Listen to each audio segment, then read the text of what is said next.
كلا إن كتاب الفجار لفي سجين وما أدراك ما سجين كتاب مرقوم ويل يومئذ للمكذبين.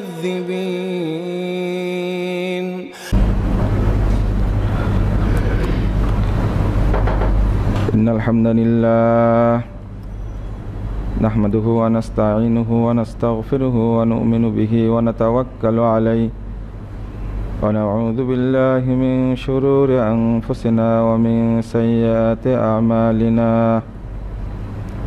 من يهده الله فلا مضل له ومن يضلل فلا هادي له وأشهد أن لا إله إلا الله وحده لا شريك له وأشهد أن محمدا عبده ورسوله أما بعد فإن خير الحديث كتاب الله وخير الهدي هدي محمد صلى الله عليه وسلم وشر الأمور محدثاتها وكل محدثة بدعة وكل بدعة ضلالة وكل ضلالة في النار.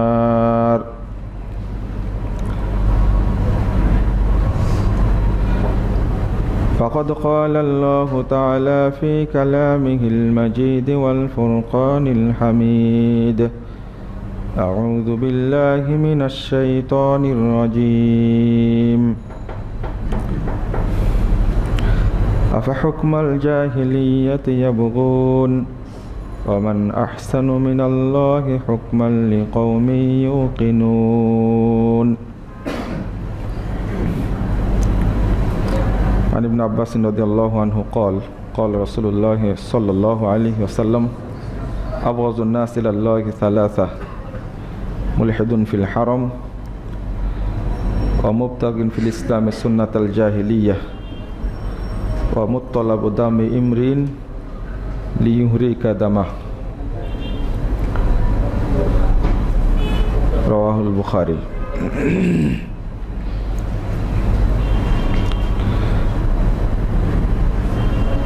وقال عليه الصلاة والسلام من دعا بدعوى الجاهلية فليس منا. رواه البخاري أيضا.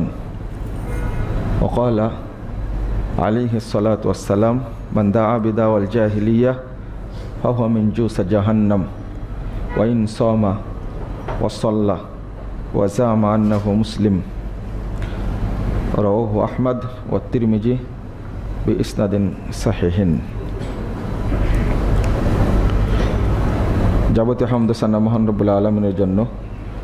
দরুদ ও তাসলিম বর্ষিত হোক শেষ নবী আহমদ মুজতফা মুহাম্মদ মুস্তফা সাল্লাল্লাহু আলাইহি ওয়াসাল্লামের প্রতি। সম্মানিত মুসল্লিবৃন্দ,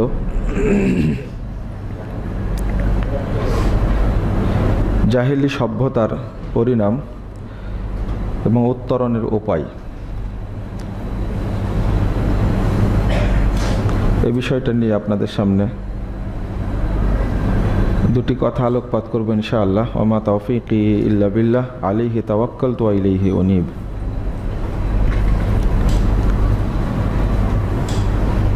জাহিলি যুগের, বর্বরতার যুগের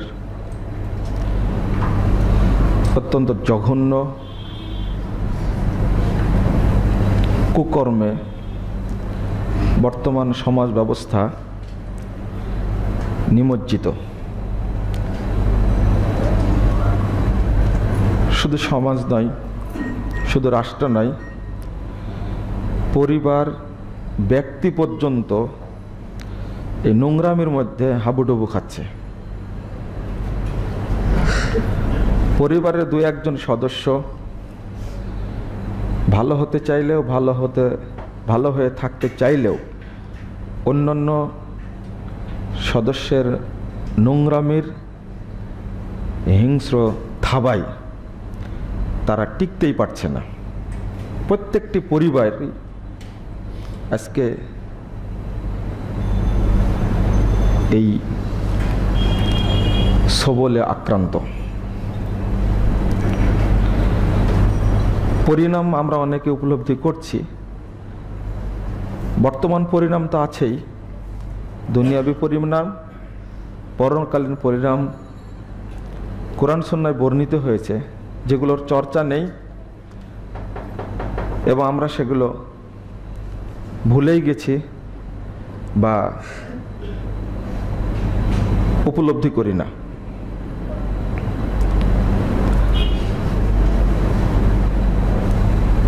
জাহেলিয়াত বলতে যেটা বোঝায়, রাসূলুল্লাহ সাল্লাল্লাহু আলাইহি ওয়াসাল্লামের ওপর ওহী নাজিলের পূর্বে যে যুগটা ছিল সেটা হলো আল আইয়ামুল জাহেলিয়া, বর্বরতার যুগ, অন্ধকার যুগ। ওহী নাজিলের পূর্বের 500 বছর বা 1000 বছর, এই সময়টাকে জাহিলি যুগ বলে। এই যুগের যে সমস্ত কর্মকাণ্ড ওহী নাজিলের মাধ্যমে বৈধ করেছে সেগুলো মুসলিমদের জন্য বৈধ। ইসলাম যেগুলোকে অবৈধ, হারাম, ঘৃণিত, নোংরা বলে সাব্যস্ত করেছে, সেটা মুসলিমদের জন্য করা হারাম, নাজায়েজ, বড় অপরাধ। সূরা আল মায়েদা 50 নম্বর আয়াতে আল্লাহ বলছেন, আফা হুকমাল জাহিলিয়াতি ইয়াবগুন, এই লোকেরা কি আবার জাহিলি যুগের দিকে ফিরে যেতে চাচ্ছে?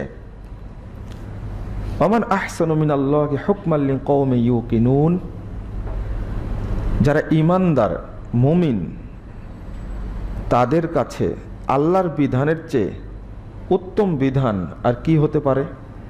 আল্লাহ জিজ্ঞেস করছেন। অর্থাৎ মুমিনদের কাছে শ্রেষ্ঠ বিধান সেটাই যেটা আল্লাহ রাব্বুল আলামিন নাজিল করেছেন। আল্লাহ মানুষের স্রষ্টা, তিনি ভালো জানেন যে আমার সৃষ্টি কিভাবে সুন্দর জীবনযাপন করতে পারে, সুন্দরভাবে পরিচালিত হতে পারে, তিনি ভালো জানেন। একজন আবিষ্কারক তিনি বলে দেন যে এই পণ্যটা এইভাবে ব্যবহার করতে হবে। আবিষ্কারক যিনি উদ্ভাবন করেছেন তার রুল অনুযায়ী যদি সেটা পরিচালনা না করা হয় তাহলে ওই মেশিন, ওই পণ্য ব্যবহার করা সম্ভব হয় না। এটা চির বাস্তব, আমরা সেটা উপলব্ধি করি এবং বুঝি। মোবাইলটা কিভাবে ব্যবহার করতে হবে তার সাথে একটা গাইড বুক থাকে। কম্পিউটার কিভাবে ব্যবহার করতে হবে, প্রত্যেকটা ক্ষেত্রেই এটা বলা হয়। পৃথিবীতে যত মেশিন আছে তার মধ্যে সবচেয়ে গুরুত্বপূর্ণ এবং সবচেয়ে দামি সৃষ্টি আল্লাহর, সেটা হলো মানুষ।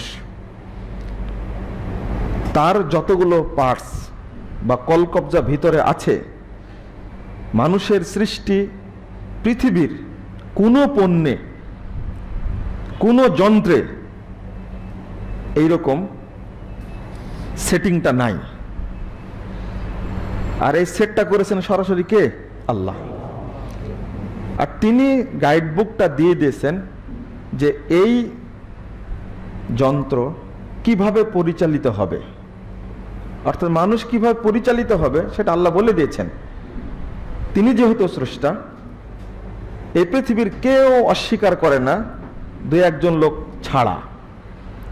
আল্লাহ স্রষ্টা এই কথাটা সবাই স্বীকার করে, মুশরিকরাও স্বীকার করে।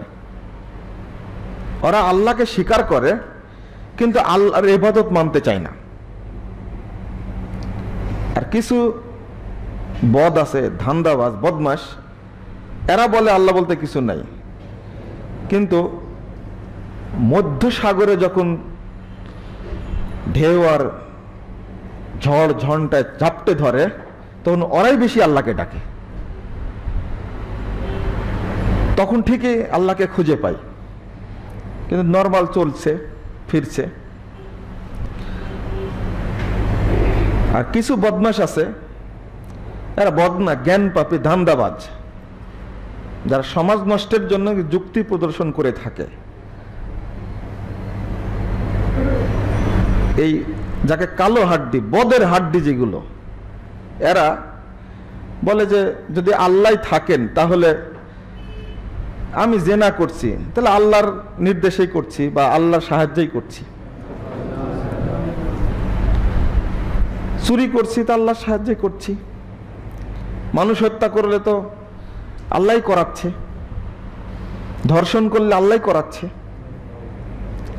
কিন্তু এই শয়তানগুলি, এই জ্ঞান পাপীগুলি কোনোদিন ট্রেনের সামনে ঝাঁপ দিয়ে বলে না যে আল্লাহ দেওয়াইছে, কোনোদিন বলে না।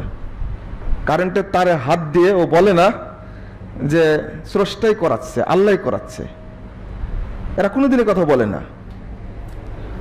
অপরের শিশু সন্তানকে ধরে আছাড় মেরে মেরে ফেলছে আর বলছে যে আল্লাহ করাচ্ছে, কিন্তু নিজের ওই সন্ত্রাসী নিজের বাচ্চাটাকে পাঁচতলার উপর থেকে ফেলে দেয়া বলে না যে আল্লাহ ফেলে দিয়েছে, এটা কিন্তু বলে না। এরা ধান্দাবাজ না, এরা সমাজের কৃমি কীট, সমাজে নষ্টের গোড়াইগুলো। আর এই শ্রেণীর কিছু শয়তান উপন্যাস লেখে, আর যুবক ছেলেরা, যুবতীরা এগুলো পড়ে, ছাত্রছাত্রীরা পড়ে ওদের মাথা নষ্ট করে। আর আপনারা অভিভাবক, আপনারা ওরকম ছিলেন আগে, যখন যুবক ছিলেন, যুবতী ছিলেন, তখন এই সমস্ত কুকর্মে জড়িত থাকার কারণে ওই সন্তানকে আপনি গাইড করতে পারেন না। হ্যাঁ, এখন তওবা করেছেন আলহামদুলিল্লাহ, এখন তাদেরকে গাইড করার চেষ্টা করেন।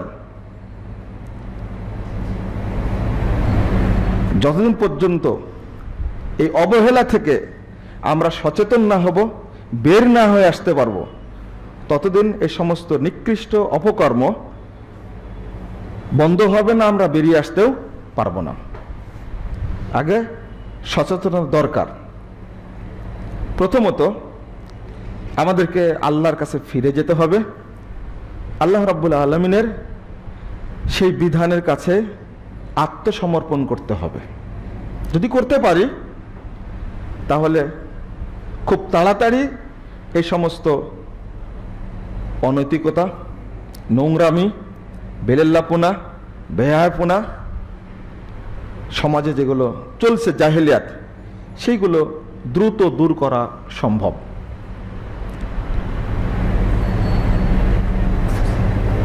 আজকে জাহেলিয়াতের এই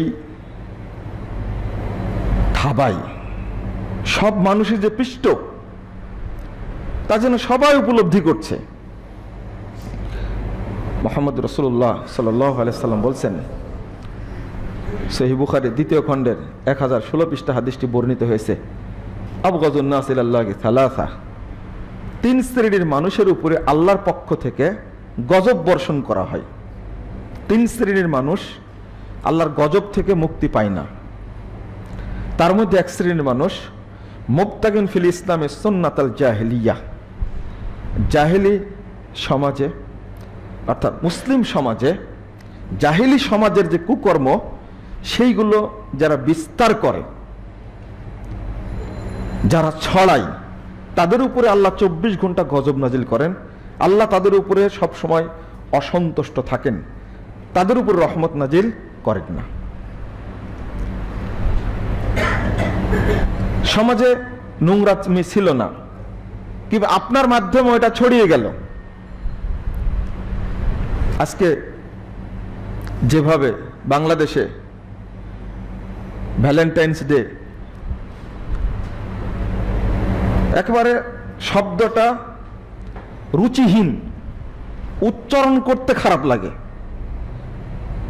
বিশ্ববিদ্যালয় জীবনে আজ থেকে 10 বছর 15 বছর আগে ছাত্ররা ব্যঙ্গ করে বলতো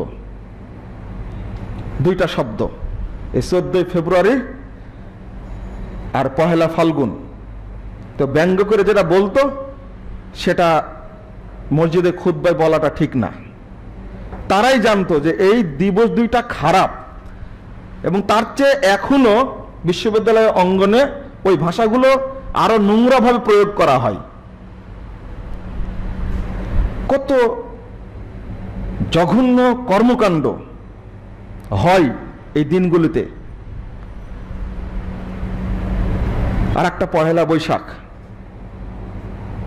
আরো এরকম নোংরা কিছু দিন আছে যেটা আপনারা জানেন।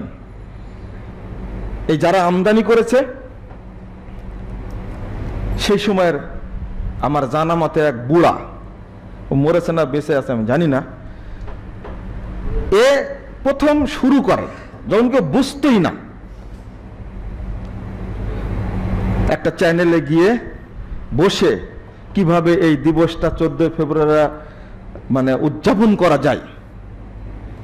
একটা টাটকা নাস্তিক এইগুলো করে ছড়াইছে। আর এর সাথে তাল দিয়েছে এক শ্রেণীর লোক, যদি মুসলিমও হয় আর ওই উদ্দেশ্যে যদি এই দিবস উদযাপন করে, ওই ব্যক্তির উপরে আল্লাহর গজব, চিরকাল গজব নাজিল হবে।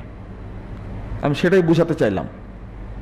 অর্থাৎ আপনার আমার মাধ্যমে যেন কোনো প্রকারের জাহেলিয়াত সমাজে না ছড়িয়ে যায়, ওইটার ভাগিদার যেন আপনি না হন। ভাগিদার হচ্ছেন তো, ওয়াইফাই লাইন দিয়ে দিয়েছেন না বাড়িতে, ছোট বাচ্চা থেকে একটা ছোট পর্যন্ত মোবাইল দিয়ে দিয়েছেন। বাড়িতে যদি 15 জন সদস্য থাকে, 15 জনের হাতে অন্তত মোবাইল আছে 20টা, কারো কাছে 2টা আছে, কারো কাছে 3টা আছে, আর সবটাতে ওয়াইফাই আছে। আমি তো 15 জনের কাছে 20টা বললাম, মনে হয় যে 25টা অন্তত আছে।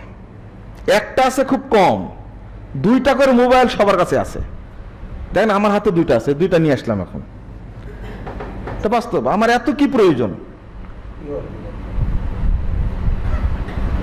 তো এইভাবে এমন মানে করে সমাজে ঢুকে যাচ্ছে যে ওই যে ইন্টারনেট জগতে ভিতরে চলে যাচ্ছে ওয়াইফাই লাইন দিয়ে। আমি কর্তৃপক্ষ, সমাজের দায়িত্বশীল, আমি আমার ছেলের খবরটাও রাখি না, মেয়ের খবরটাও রাখি না। এই যে ওয়ারিশ সূত্রে পাপের ভাগিদার হয়ে যাচ্ছি। এই পাপের এই সিলসিলা, এই সাদকা একবারে কিয়ামত পর্যন্ত, কবর পর্যন্ত একবারে জারি থাকবে। এটা শুরু করেছে আমি দায়িত্ব নেইনি যে ও কোন সাইডে কোন লাইনে যাচ্ছে, ওকে পড়াশোনাই করছে না অন্য কিছু করছে। এখন তো অধিকাংশই ছেলে পরিবারের সব উন্মাদ। সেই বুখারীর প্রথম খণ্ডের 172 পৃষ্ঠা একটা হাদিস, মুহাম্মদ রাসূলুল্লাহ সাল্লাল্লাহু আলাইহি সাল্লাম বলছেন, মান দাআ বিদাওয়াল জাহিলিয়াহ ফালাইসা মিন্না। যে ব্যক্তি জাহিলিয়াতের মধ্যে ঢুকবে, জাহিলিয়াতের দিকে মানুষকে আহ্বান জানাবে, ছড়াবে সমাজে, ওই ব্যক্তি আমার উম্মত বলে দাবি করতে পারবে না। এই যে মাদক সন্ত্রাস, যেটা এই যে কিছুদিন আগে তো খুব একবারে ক্রস ফায়ারে দিয়ে অনেকগুলো মেরে ফেললো, কিন্তু ইয়াবা ব্যবসা কমেছে এটা তো মনে হয় না। খেজুরের কাঁটা যদি পায়ে যদি ফুটে বিঁধে যায়, ওর শিকড় না উঠানো পর্যন্ত ওই জায়গা ভালো হবে না। যারা ইয়াবার বাহক, সিসকে যারা, তাদের হয়তো খতম করেছে, কিন্তু এর গডফাদার যারা, তাদের কিন্তু বিচার এখনো হয়নি। তো ওই জায়গায় আগে শিকড়ে হাত দিতে হবে, তবেই তো বন্ধ হবে। এটা একটা জাহেলি সভ্যতা, হারাম চলছে। এটা মুখে দাড়ি যত বড়ই থাক, নাম যত সুন্দরী হোক, পাঞ্জাবি যত বড় হোক, দাড়ি যত লম্বাই হোক, যদি এই সমস্ত জাহেলিয়াতের সাথে জড়িত থাকে, তাহলে জাহান্নাম ছাড়া বিকল্প কোনো পথ নাই। ও নবীর উম্মত হিসাবে দাবি করতে পারবে না। 2 দিন থেকে লেখালেখি হচ্ছে, তথ্য সন্ত্রাস যাকে বলে, এ দেশদ্রোহী, স্বাধীনতা বিরোধী, এই পাশ্চাত্যের খোদ করে খাওয়া এক শ্রেণীর সাংবাদিক দেশে আছে, যারা সব সময় দেশের বিরুদ্ধে সুড়সুড়ি দেয়। আমি জানি না এটা গোয়েন্দার আওতা আসে কিনা। এতদিন পত্রিকায় লেখলো মিন্নি, আর এখন ওই পত্রিকা লেখছে নামটা আয়েশা। একই ব্যক্তি, একই। তুমি এতদিন লেখলে মিন্নি শব্দ, এখন বলছো আয়েশা। আয়েশা মুসলিমদের কাছে সর্বজন শ্রদ্ধেয় একজন মা, রাসূলুল্লাহ সাল্লাল্লাহু আলাইহি ওয়াসাল্লামের স্ত্রী আয়েশা রাদিয়াল্লাহু আনহা। এই নামটার প্রতি যেন ঘৃণা তৈরি হয়, একেই বলে তথ্য সন্ত্রাস। নামাই দিচ্ছে, ফুল নামটাও বলছে না, মূলত নাম আয়েশা সিদ্দিকা মিন্নি। আমি আপনার ধরাই দিলাম। এইভাবেই ব্যবহার করে মানুষের রুচিটাকে নষ্ট করা হচ্ছে। আর নাটক, সিনেমা যত আছে, কিভাবে দাড়িকে অপমান করা যায়, টুপিকে অপমান করা যায়, যত অপকর্ম ও নোংরা কর্মগুলো এই টুপি পরা, দাড়ি পরা, দাড়িওয়ালা লোকদের দ্বারা করানো হয়। এই ছোট বাচ্চাদেরকে যেন মধ্যে যেন ঘৃণা তৈরি করা যায়, এরা ভালো মানুষ না, ভালো শ্রেণীর মানুষ এরা না। আর আমাদের মধ্যেও নামাজি খুব ভালো বলে পরিচিত, তারা টুপি পরা মানুষকে, দাড়িওয়ালা মানুষকে পছন্দ করে না। ওই এক দুর্নীতিবাজ ড্রাইভার দেখছেন, মাথায় কি সুন্দর টুপি আর দাড়িটা কত লম্বা। আসল তথ্য সরকারই জানে, আমরা জানি না। পত্রিকায় যেগুলো আসছে সেগুলো দেখে বলছি। এটা ড্রাইভার হয়ে যা কুকর্ম করেছে, এর আগেও বলেছি, দাড়িকে সাইনবোর্ড হিসাবে, টুপিকে সাইনবোর্ড হিসাবে, পাঞ্জাবিকে সাইনবোর্ড হিসাবে আলহাজ শব্দটাকে বসায় যত অপকর্ম কুকর্ম তারা করছে, আর সব দাঁড়িয়ে দোষ হচ্ছে। এটা এইগুলো সমাজের সবচেয়ে বড় ভাইরাস। এগুলো কিসের? Corona virus. এরাই হলো সবচেয়ে বড় ভাইরাস। এরা, এই বদমাশগুলো মানে পরিবেশ নষ্ট করছে। ওই জন্য বলছি, রাসূলুল্লাহ সাল্লাল্লাহু আলাইহি ওয়াসাল্লাম এমনি বলেছেন, মান দাআ বিদাওয়াল জাহিলিয়া ফালাইসা মিন্না, যে জাহেলিয়াতের দিকে মানুষকে আহ্বান করে, সমাজ জাহেলিয়াত ছড়ায়, তারা আমার উম্মত না। তিরমিজির 2863 নম্বর হাদিস। ফোনটা বন্ধ করে তো ফখরুল। রাসূলুল্লাহ সাল্লাল্লাহু আলাইহি ওয়াসাল্লাম বলছেন, মান দাআ বিদাওয়াল জাহিলিয়া ফাহুয়া মিন জুসাত জাহান্নাম, যে ব্যক্তি সমাজকে জাহেলিয়াতের দিকে নিয়ে যাবে, জাহেলিয়াতকে বিস্তার করবে, ছড়াবে, ফাহুয়া মিন জুসাত জাহান্নাম, ওই ব্যক্তি জাহান্নামের দলভুক্ত, জাহান্নামের খড়ি হবে। ওয়াইন সামা, যদিও সিয়াম পালন করে, ওয়াসাল্লাহ, যদিও সালাত আদায় করে, ওয়াজামা আন্নাহু মুসলিম, যদিও নিজেকে পাক্কা মুসলিম বলে দাবি করে, তবুও জাহান্নামের খড়ি হবে। ওদেরকে দিয়ে জাহান্নামকে উত্তপ্ত করানো হবে, জাহান্নামকে জ্বালানো হবে, ওদেরকে দিয়ে অন্যদের পোড়ানো হবে। এত শক্ত কথা মুহাম্মদ রাসূলুল্লাহ সাল্লাল্লাহু আলাইহি ওয়াসাল্লাম বলে গেছেন, কিন্তু আমরা কর্ণপাত করি না। সালাত আদায় করছি, এটা শো মাত্র, মানুষকে দেখানোর জন্য। এটা শো, মানুষকে দেখায় যে আমি সালাত পড়ি, কিন্তু অন্তরে তাকওয়া আছে বলে মনে হয় না তো। কারণ আল্লাহ রাব্বুল আলামিন বলছেন, ইন্নাস সালাতা তানহা আনিল ফাহশাই ওয়াল মুনকার, সূরা আনকাবুত 35 নম্বর আয়াত। নিশ্চয় সালাত যত অশ্লীল নোংরা কর্মকাণ্ড থেকে বাধা দেয়। সালাতও পড়ছে, সুদও খাচ্ছে, হজও করছে, সুদও খাচ্ছে।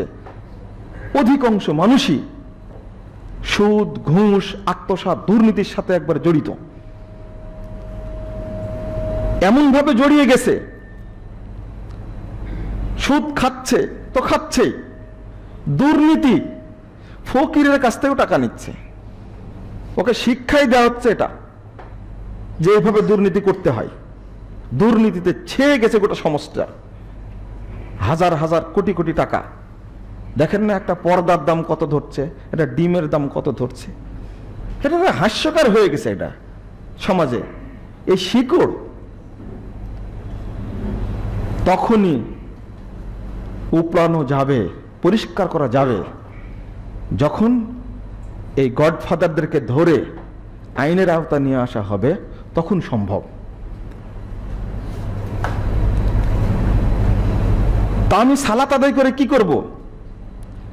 আল্লাহর সাথে যুদ্ধ হয়ে গেল। আল্লাহ বলছেন যে সালাত আদায়কারী ব্যক্তি এই সমস্ত নোংরামি থেকে বিরত থাকবে, সালাত তাকে বাধা দিবে। কিন্তু আমি 50 বছর যাবৎ সালাত আদায় করছি, আমাকে বাধা দিচ্ছে না কেন? আমি হজ করলাম 30 বার, কিন্তু এত দুর্নীতি করছি আমি কিভাবে? হজ তার উপরে কোনো ক্রিয়া করেনি।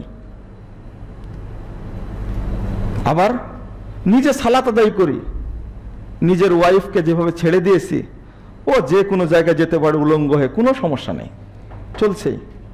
মেয়েটাকে স্কুলে, কলেজে, বিশ্ববিদ্যালয়ে পাঠাচ্ছি, আমার দায়িত্ব নাই, আমি দায়িত্বহীন, আমি এখন মডার্ন। তাহলে সালাতের সাথে এর কি সম্পর্ক? আমি কি দায়িত্ব পালন করলাম? মেয়েটা যে বেরিয়ে গেল, উচিত ছিল পর্দার মধ্যে রেখে মেয়েটাকে লালন পালন করা, কিন্তু এটা আমরা করতে পারছি না।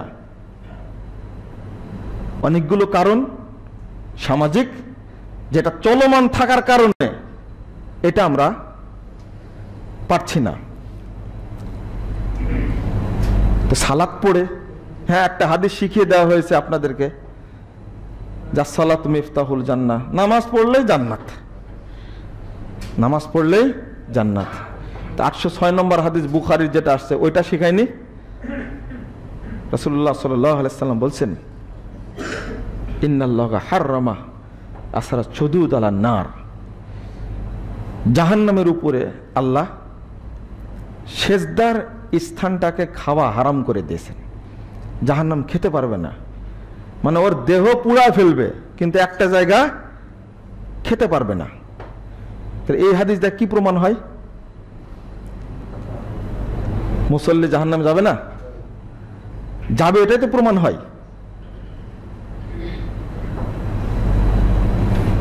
60 নম্বর হাদিস ইবনু মাজার মধ্যে, মুসল্লিরা যে জাহান্নামে যাবে তা স্পষ্ট বলা আছে। আর আপনারা তো পড়ছেন ফাওয়াইলুল লিল মুসল্লিন, বাকিটার বলার দরকার নেই। আল্লাযীনা হুম আন সালাতিহিম সাহুন, আল্লাযীনা হুম ইউরাউন। ছোট্ট সূরার মধ্যে ছোট্ট আয়াত, ফাওয়াইলুল লিল মুসল্লিন। কোন মুসল্লিরা? সালাতের ক্ষেত্রে উদাসীন বহু মুসল্লি, সালাত তো কবুলই হচ্ছে না, যার কারণে সে সব কিছু করতে পারছে, আল্লাহর আয়াতের লঙ্ঘন হচ্ছে। সুতরাং আমার আপনার উচিত সালাতটাকে প্রস্তুতি সহ সুন্দরভাবে আদায় করা। অর্থাৎ প্রথম শর্ত তো বুঝেন, হারাম থেকে নিজের শরীরটা কি করতে হবে? পবিত্র রাখতে হবে। আমার শরীরের মধ্যে হারাম না ঢুকে, একবার সম্পূর্ণটাই হারাম মুক্ত থাকতে হবে। হারাম করে তো দোয়া কবুল হয় না। তো কিভাবে আল্লাহর কাছে সে চাইবে আর আল্লাহ চাইলে তাকে দিবে? ইবাদতটা কবুল হবে কি করে? হারাম মুক্ত থাকতে হবে। আর এই শর্তে গেলেই আপনি ওই শর্তের মধ্যেই পড়ে যাচ্ছেন।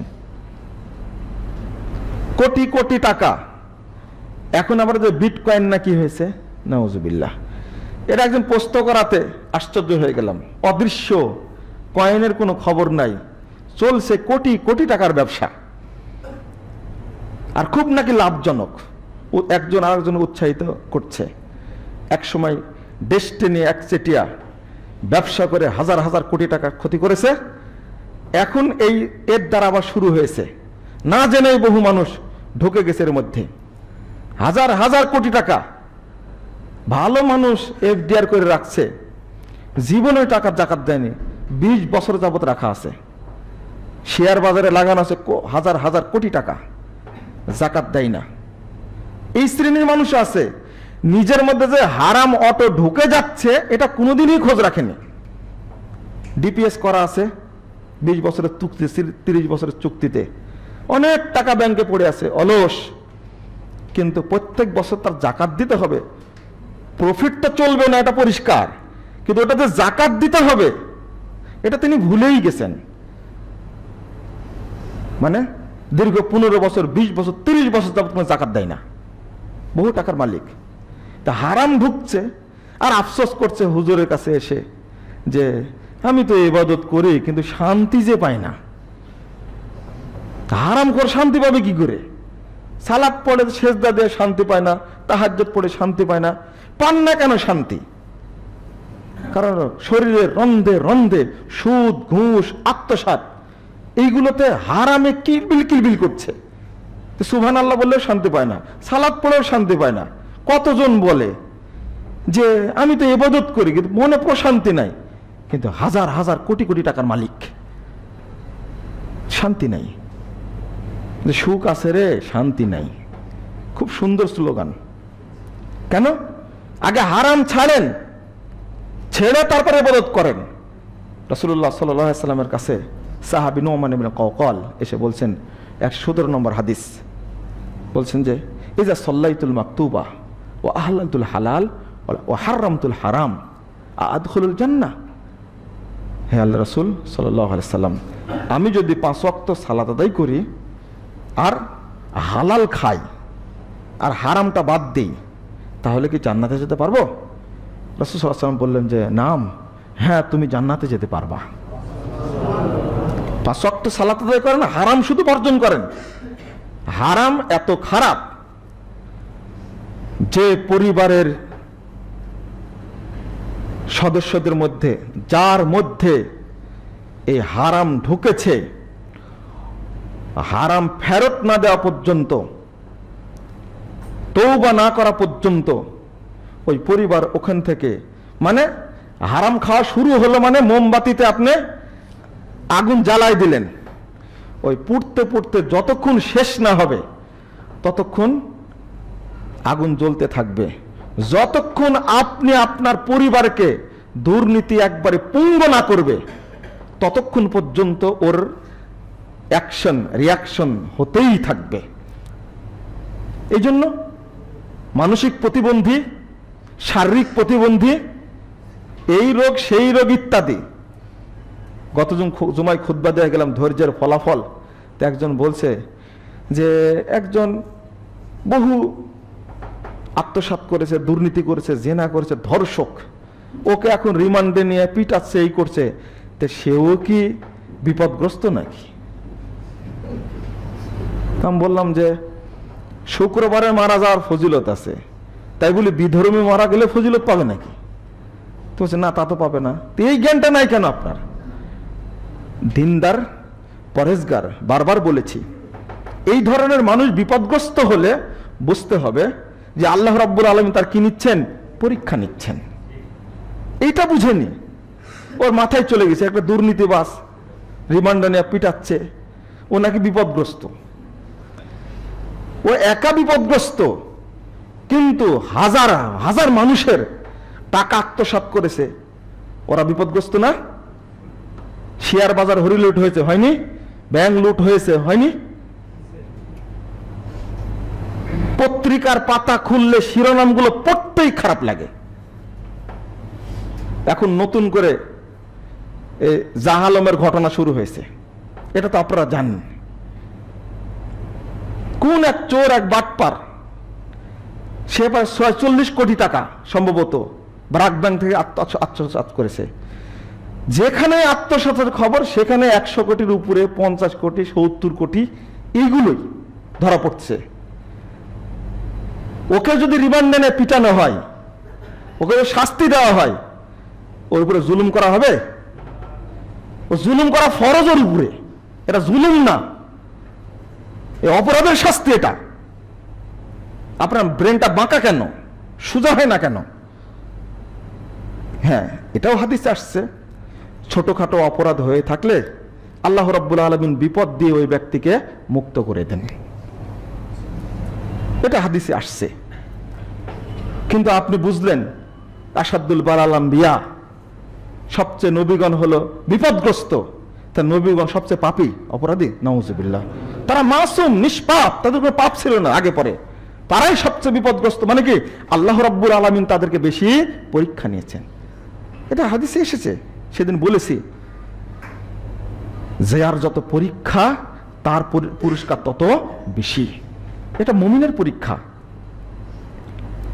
মুহাম্মদুর রাসূলুল্লাহ সাল্লাল্লাহু আলাইহি সাল্লাম শক্ত করে বলছেন, আমি ওই দিকে চিন্তাটা করব, ওই দিকটা ভাববো। এখানে যে কথাটা বলতে চাচ্ছিলাম, দুইটা জিনিসের কথা বললেন কেন? 5 ওয়াক্ত সালাত আপনি ওয়াক্ত মোতাবেক আদায় করেন, যাবতীয় অন্যায় আপনার শরীর থেকে এমনি ঝরে যাবে ইনশাআল্লাহ, কিচ্ছু থাকবে না। এটা আল্লাহর কালাম, এই আয়াতের উপরে তো আমল করেছেন সাহাবা কেরাম। তারা এত ভালো মানুষ হলেন কি করে? তারা শ্রেষ্ঠ যুগের মানুষ হলেন কি করে?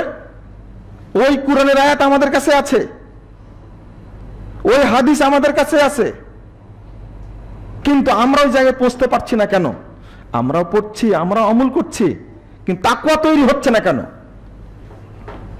মূল কারণ হলো যে আকীদাগতভাবে সেইগুলোকে মেনে নিতে পারিনি, সেটা মেনে নেওয়া সম্ভব হয়নি।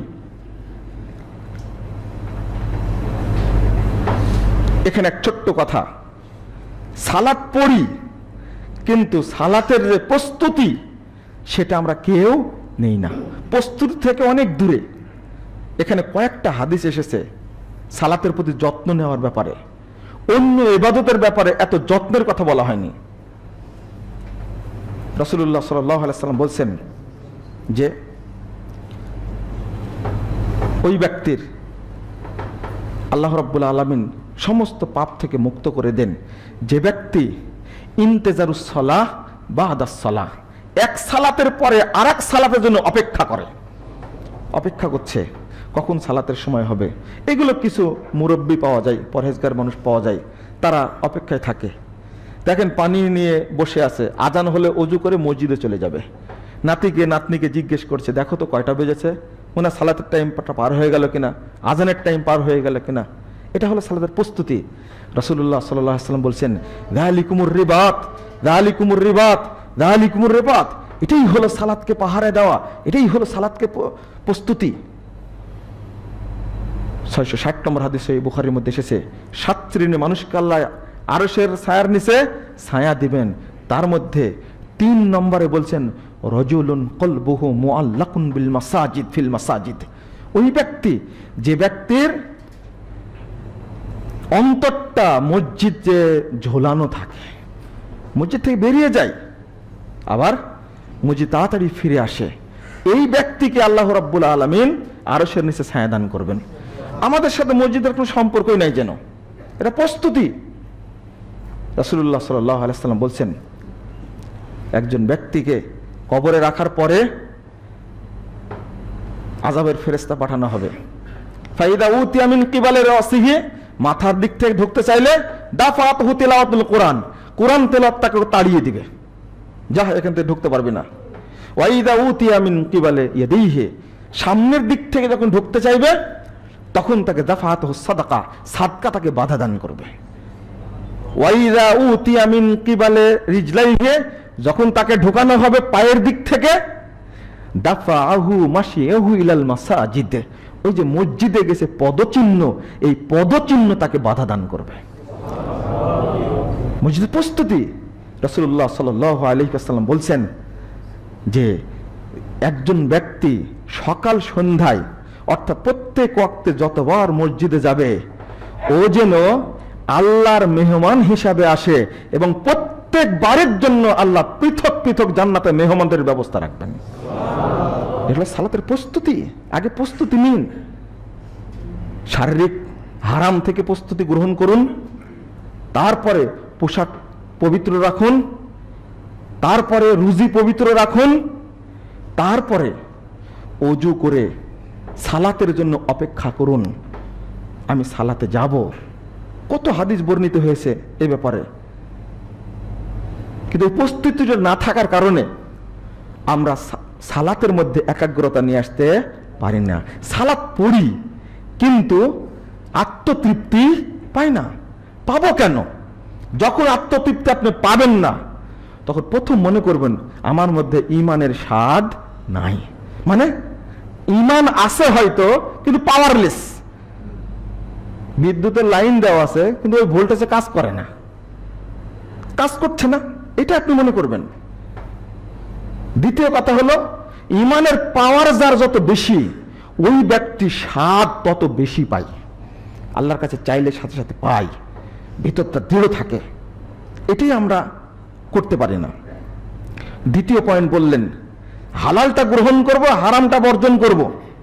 হারাম বর্জন বলতে আজকে যে সমাজে মাদক সন্ত্রাস চলছে, সন্ত্রাসী তৈরি করেছে এই মদ, গাঁজা, চুয়ানি, ফেন্সিডিল, ইয়াবা, যত রকমের হারাম আছে, মাদক নিশা জাতীয় বস্তু আছে, এইগুলো সন্ত্রাসী তৈরি করার পিছনে মূল ভূমিকা পালন করেছে। এটা হাদিস 22,128 নম্বর হাদিস, মুসনাদ আহমদ। রাসূলুল্লাহ সাল্লাল্লাহু আলাইহি ওয়াসাল্লাম বলেছেন, লা তাশরাবান্না খামরান, তুমি কখনো মদ পান করো না, ফাইন্নাহু রাসু কুল্লি ফাহিশা, কারণ মদ হলো, নিশা জাতীয় দ্রব্য হলো যাবতীয় পাপের উৎস। সব পাপের উৎস হলো মাদক। যারা ডাকাতি করে, মানুষ হত্যা করে, যারা সন্ত্রাসী, তারা বেশি বেশি মদ পান করে করে এই কাজগুলো করে। যারা ধর্ষক, তারা মদ পান করে। ওপেন সিক্রেট চলছে সব হোটেলগুলোতে। কিছুদিন আগে ক্যাসিনো কাণ্ড যে ঘটল, গোটা দেশব্যাপী শুনছিলাম যে অভিযান অব্যাহত থাকবে, কিন্তু অভিযান এখন বন্ধ। এই অভিযান চালানো উচিত। খাদ্যে ভেজাল, তেমনি সমাজের মধ্যে ভেজাল ঢুকাইছে এই সমস্ত লোকেরা। তাদের ছাড় যত দেওয়া হবে তত সমাজ কুলসিত হবে। আজকে একজন মা নিরাপদ না, বোন নিরাপদ না, স্ত্রী নিরাপদ না, সবাই আতঙ্কের মধ্যে দিন কাটাচ্ছে। স্বামীর সাথে স্ত্রী গেছে ঘুরতে, সেই স্ত্রী যদি নিরাপদ না হয়, দিনের পর দিন ঘটতে আছে, বন্ধ করবে কোনটা? এমন অবস্থা। আজকে বলছে যে নাস্তিকের মুখে আগে কথা ফুটে উঠেছে যে যে ধর্ষণ করেছে সেও তৃপ্তি পেয়েছে, আর যে ধর্ষিতা হয়েছে সেও তৃপ্তি পেয়েছে। আপনারা নাউজুবিল্লাহ বলছেন, ওই শয়তান নাস্তিকের মুখে এখন কথা উঠছে। ও মনে ধর্ষিতা হয়েছে কিনা আল্লাহ ভালো জানে। ও বলছে ধর্ষককে স্পটে গুলি করে মারতে হবে। ও, তুমি এতদিন ইসলামের বিধানকে অবজ্ঞা করেছো, আর আজকে তোমার মুখ থেকে কথাটা বেরিয়ে আসলো। সেই সময় বক্তব্য বলেছিলাম, তুমি নাস্তিক হিসাবে কথা বলছো, তুমি সমাজের দুশমন, মানবতার দুশমন। যে কথা বলে যে সাংবাদিক সুন্দর রুচিকর কথা রচনা করলো, ধর্ষকের শাস্তি দেওয়া হয়েছে এই জন্য, যদি ওই ধর্ষিতা তোমার মা হতো, ওই ধর্ষিত যদি বোন হতো, ওই ধর্ষিতা যদি তোমার স্ত্রী হতো, তাহলে তুমি কি করতে?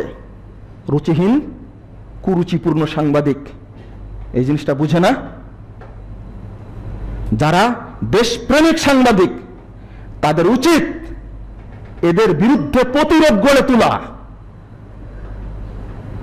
এরা সমাজের বড় দুশমন। গোয়েন্দা ভাইরা দেখতে পান না যারা এই সমস্ত কথা লেখে? হ্যাঁ, প্রথম কথা বলি, ধর্মীয় অনুশাসন মেনে চলুন।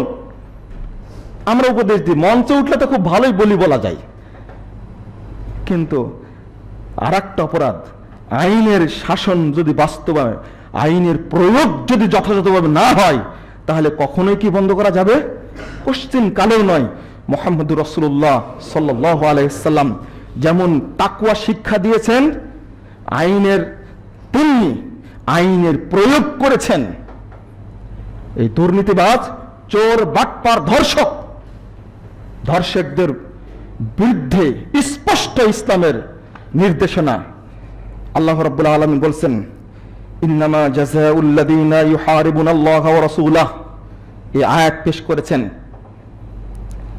আলেমগণ ধর্ষকদের বিরুদ্ধে। এরা হলো আল্লাহ এবং রাসূলের বিরুদ্ধে যুদ্ধ ঘোষণা করেছে।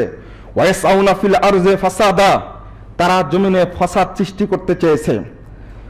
আইয়ুকাত্তালু আও ইউসাল্লাবু আও তুকাত্তা আইদিহিম ওয়া আরজুলুহুম, আল্লাহ বলছেন তাদেরকে হত্যা করতে হবে, অথবা তাদেরকে শুলিতে চড়াতে হবে, অথবা তাদের হাত এবং পা কেটে দিতে হবে। মিন খিলাফ, যে ডান হাত কেটে ফেলা হয় তাহলে তার বাম পাও কাটতে হবে, যদি বাম হাত কেটে ফেলা হয় তাহলে তার ডান পা কেটে দিতে হবে, অর্থাৎ এক পা আর এক হাত কেটে দিতে হবে। তারপরে আল্লাহ বলছেন যে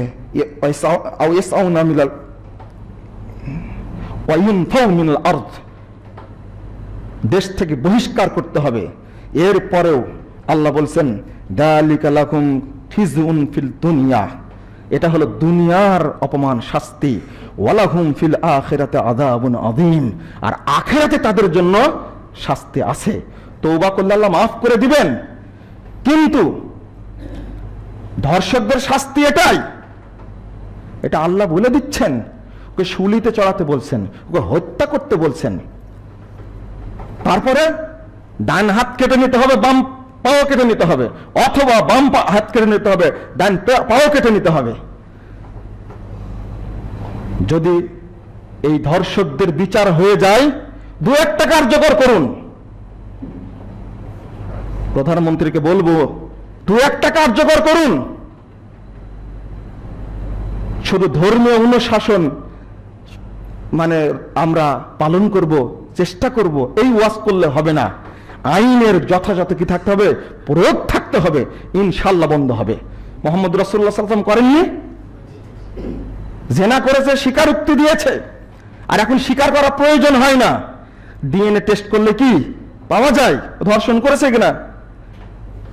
সাভারে কি মর্মান্তিক ঘটনা, স্ত্রী রেখে গ্রামের বাড়িতে গেছে, মেয়েটাকে ফাঁকা পেয়ে 8 জন মিলে ধর্ষণ করেছে। চিন্তা করা যায়, ভাবা যায়।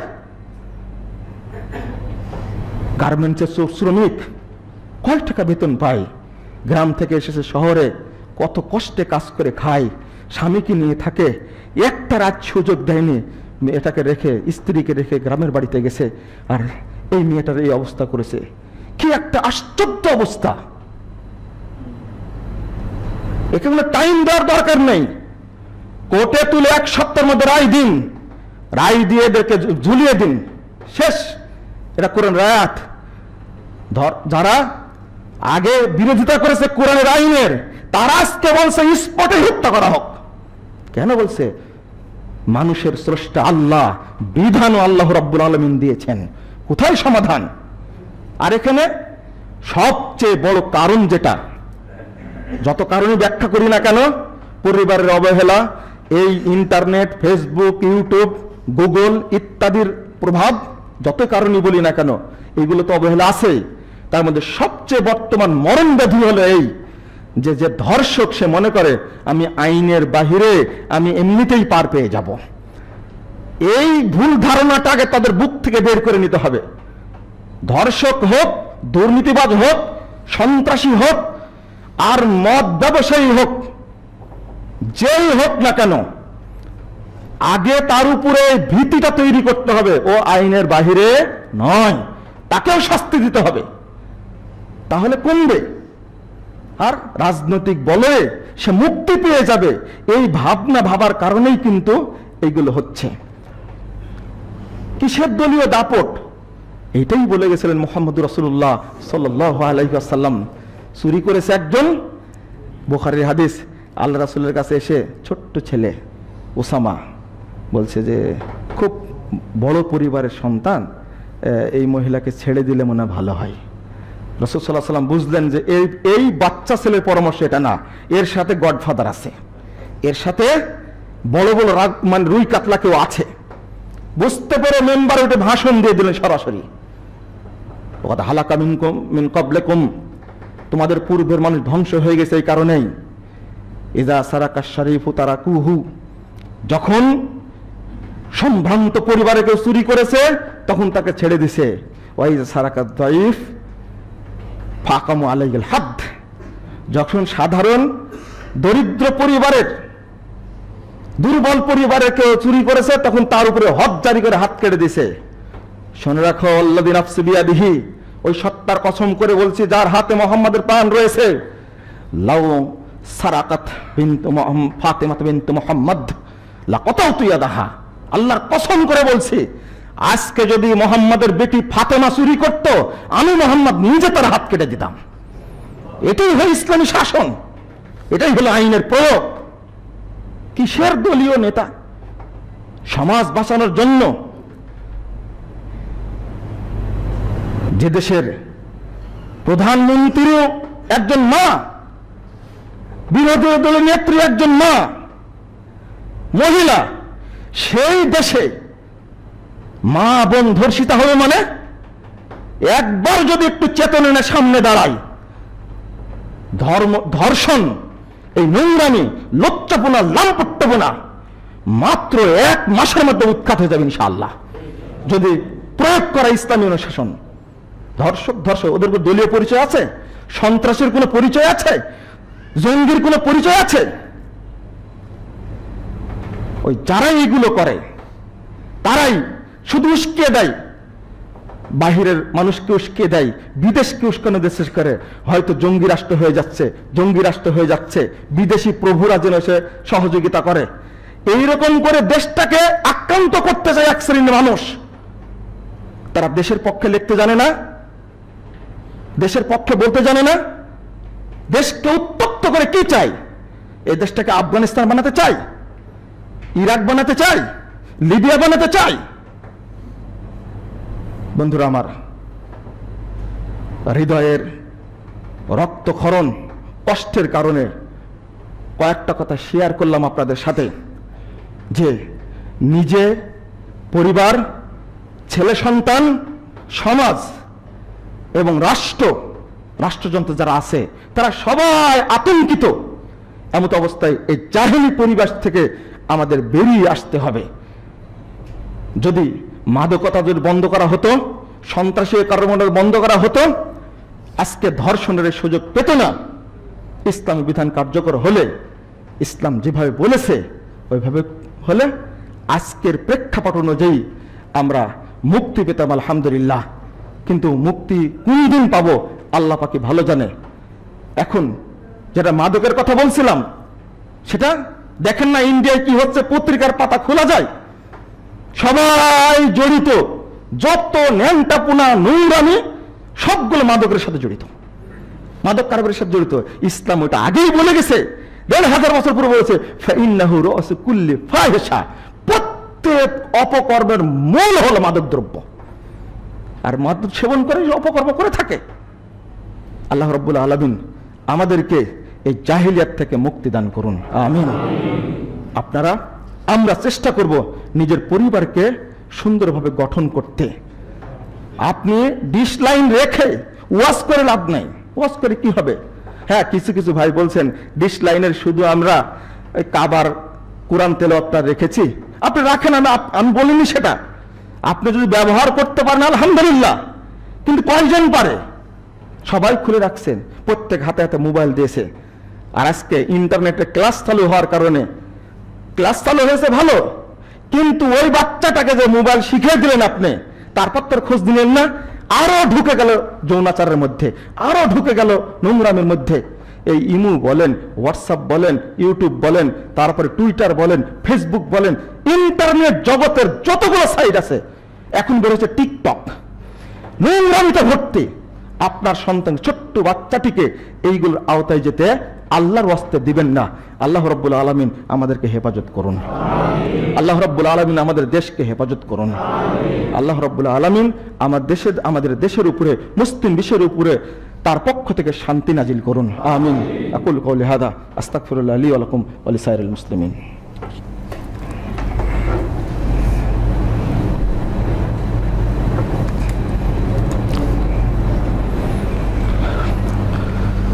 আলহামদুলিল্লাহ ওয়াহদা আসসালাতু ওয়াসসালামু আলা মান লা নাবিয়্যা বাদা।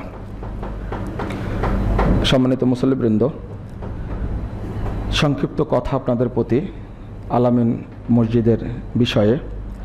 আপনারা জানেন যে মসজিদের দক্ষিণ সাইডে কাজ করার জন্য আপনারাই অর্থ দিয়ে জমি জায়গা কিনেছেন, আলহামদুলিল্লাহ।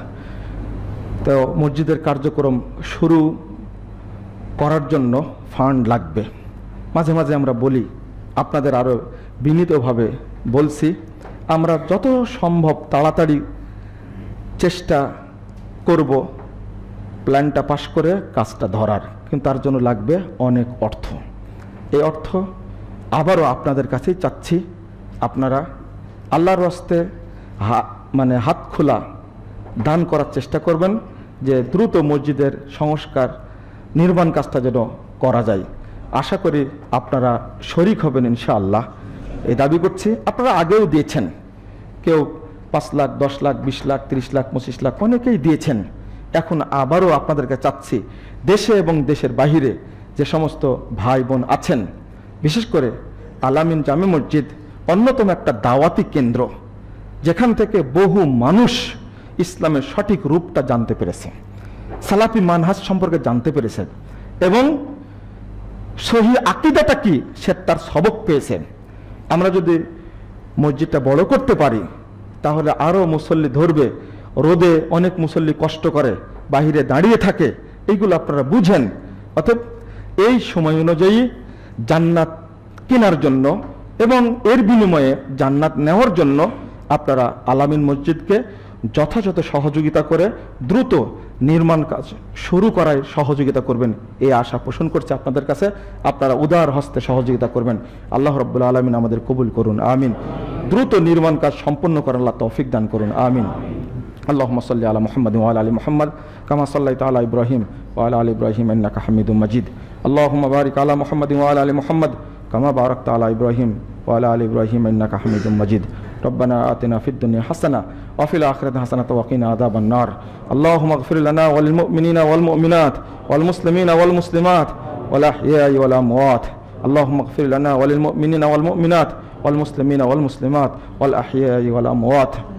اللهم أعز الإسلام والمسلمين. اللهم أعز الإسلام والمسلمين. اللهم أعز الإسلام والمسلمين. ربنا آتنا في الدنيا حسنة وفي الآخرة حسنة وقنا عذاب النار. ربنا تقبل منا إنك أنت السميع العليم وتب علينا إنك أنت التواب الرحيم. وصلى الله على النبي.